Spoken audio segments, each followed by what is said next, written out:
Good noon, students.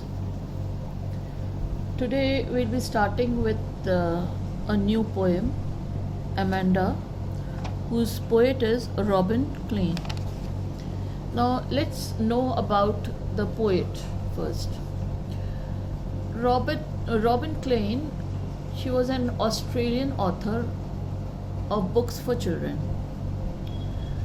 She wrote children's and adult fiction, and some of her famous books are Hating Alison Ashley.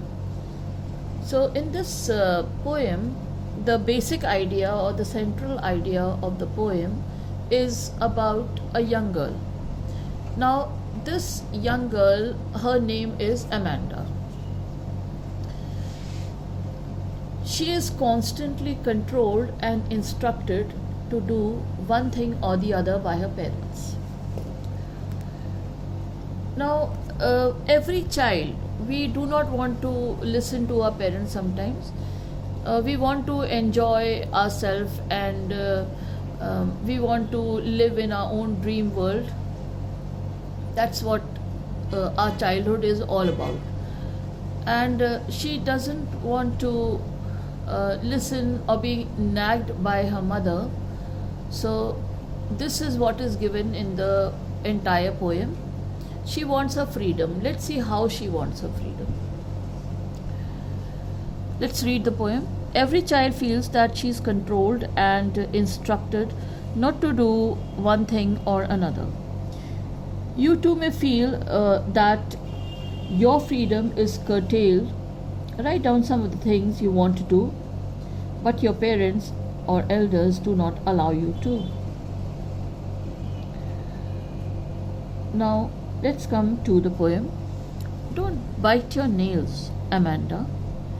Don't hunch your shoulders, Amanda. Stop that slouching and sit up straight, Amanda. Now, it looks like somebody is speaking to this girl by the name of Amanda, and somebody is continuously pointing out the bad habits in her. The first thing that the speaker over here says is that perhaps it's one of her parents, most probably her mother, because usually the mothers, they take up the issue of taming their or teaching the etiquettes to their children. And she says that do not bite your nails, because it's a bad habit to bite your nails, Amanda. And she also tells her that don't hunch your shoulders. Hunch your shoulders means to bend your shoulders, not sit in a proper position. Stop that slouching and sit up straight, Amanda. Now this is what usually the parents or the mother usually, when she sees any of these bad habits like biting the nails or hunching the shoulders, bending the shoulders, or slouching, drooping in a lazy posture, then most of the parents, they point it out to you. And so that is what is being said in the first stanza. Now we see that in the first stanza, the literary devices are repetition. Repetition is there because Amanda is continuously being repeated. And then we see that the rhyme scheme is A, B and A. That's in the first stanza of the poem. Now let's come to the next one. There is a languid emerald sea. Now the color of the sea has been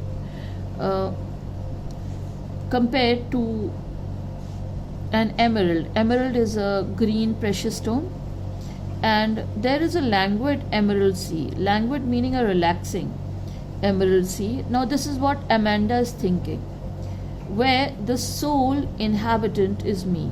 Soul over here means the only. So she's saying that there is a relaxing green sea where the soul, where the only inhabitant is me. Meaning, in the green sea, there is only one person over there, and that too is Amanda. And she compares herself to a mermaid.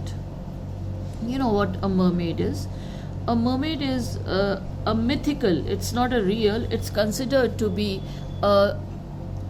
It's considered to be an imaginary sea creature, which has the head and the trunk of a woman, and it has a tail like a fish.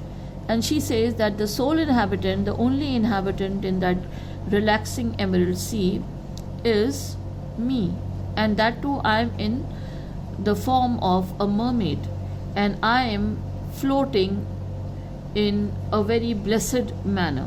That is what happily, that is what Amanda is thinking.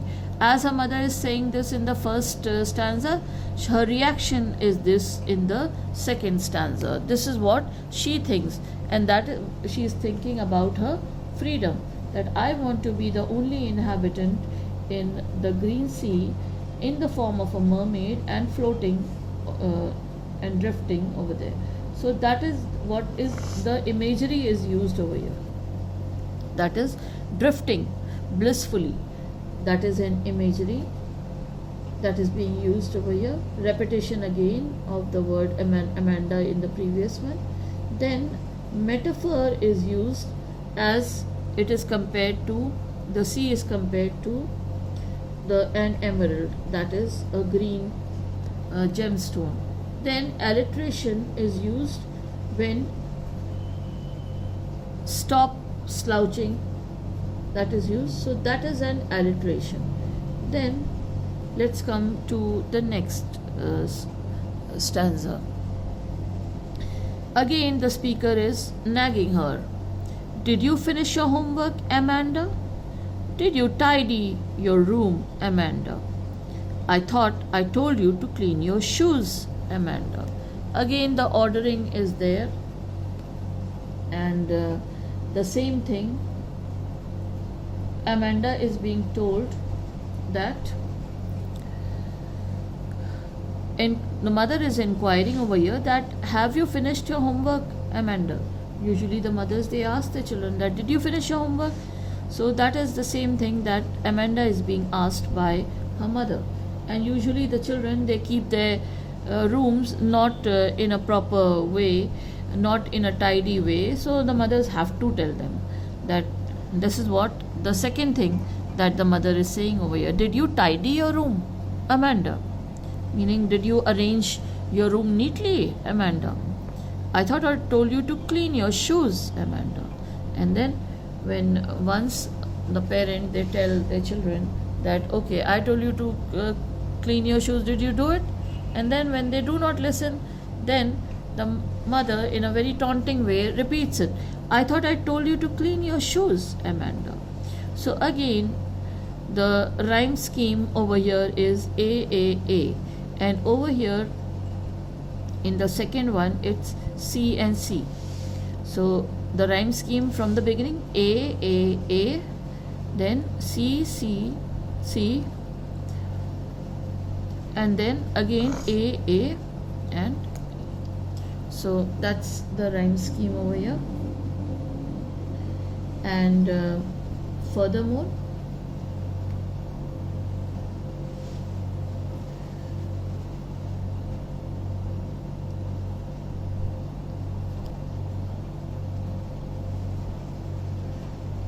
then we see that the literary device over here is A, then C, then A, D and A. So that's the rhyme scheme over here.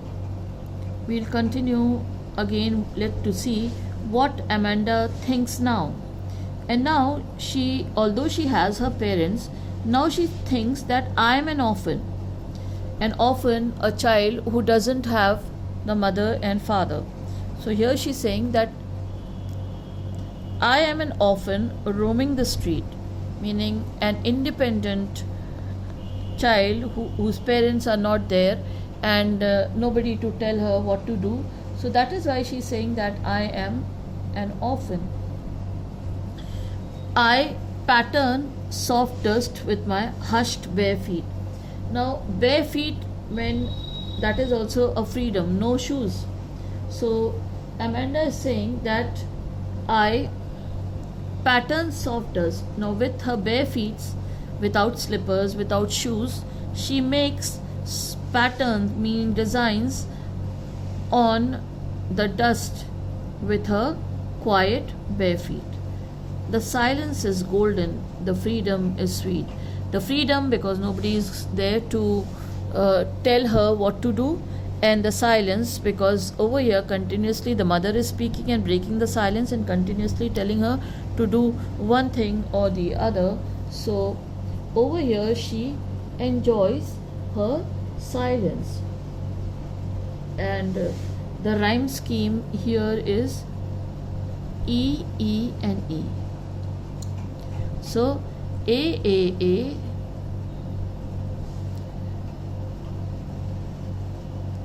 B, A, C, C, C, A, D, A, then E, E, E. That's the rhyme scheme till here. And the metaphor, silence is golden. That is, silence is being compared to the color gold, golden color. And the freedom is sweet. Freedom is said to be sweet in taste. So this is the metaphor that is being used. Now let's come to the next stanza. Don't eat that chocolate, Amanda. Now everybody loves chocolate, and you, me, everybody. You people enjoy more than I because you people are young. You have the freedom to eat chocolates. You like the chocolates, maybe because of medical conditions. I don't like it. Maybe others also are not supposed to take too much of sweets because of gaining weight. But you people run around. Your metabolism is good, so you are fond of eating chocolates. So over here the mother is saying, don't eat that chocolate, Amanda. Remember your acne, Amanda. Acne, teenagers, they get the pimples. It's a sign of growing up. And so over here she says that don't eat those chocolates. You may increase your acne, the pimples, Amanda. Will you please look at me when I'm speaking to you, Amanda? And then again commanding her that, when I'm talking to you, you look at me. You don't look here and there. You have to concentrate as to what I am saying. Why are you ignoring me? Exactly that over here. So first she says, don't eat that chocolate, Amanda. Remember your acne, Amanda. Because of eating too much sweets, you may increase your acne. Will you please look at me when I'm speaking to you, Amanda? Now Amanda is not very obedient and she doesn't look at her mother. And so she says, will you please look at me when I'm speaking to you? That is also a command that usually the children are being told by their mother. Over here the rhyme scheme is A and F and E. A, F and E.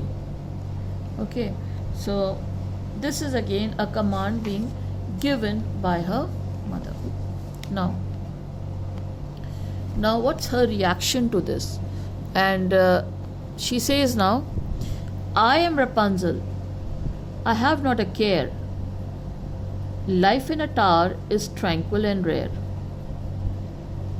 I'll certainly never let down my bright hair. Now over here there is an allusion used, figure of speech allusion.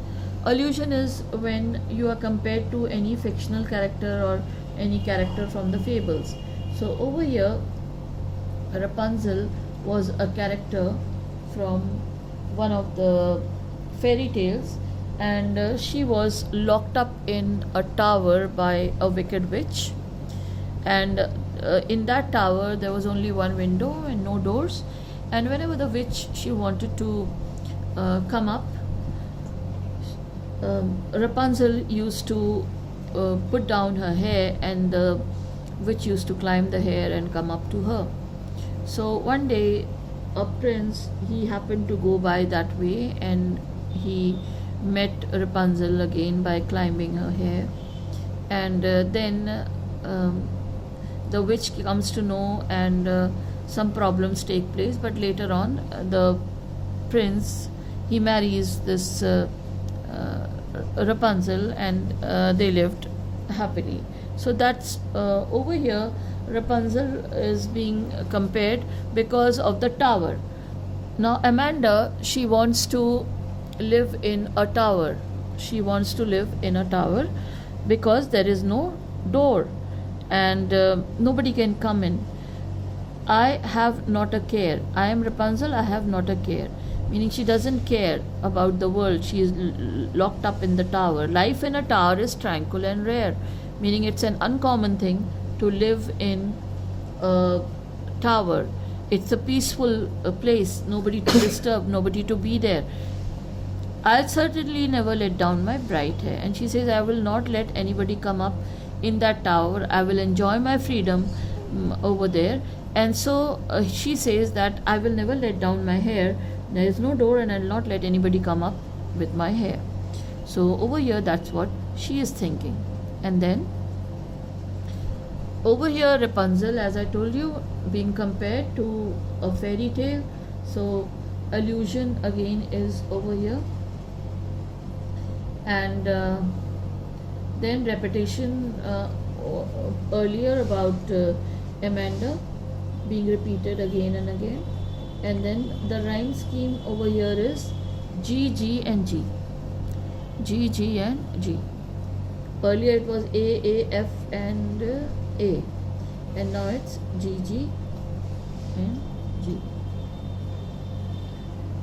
Then in the last stanza, again she is being nagged or harassed by her mother.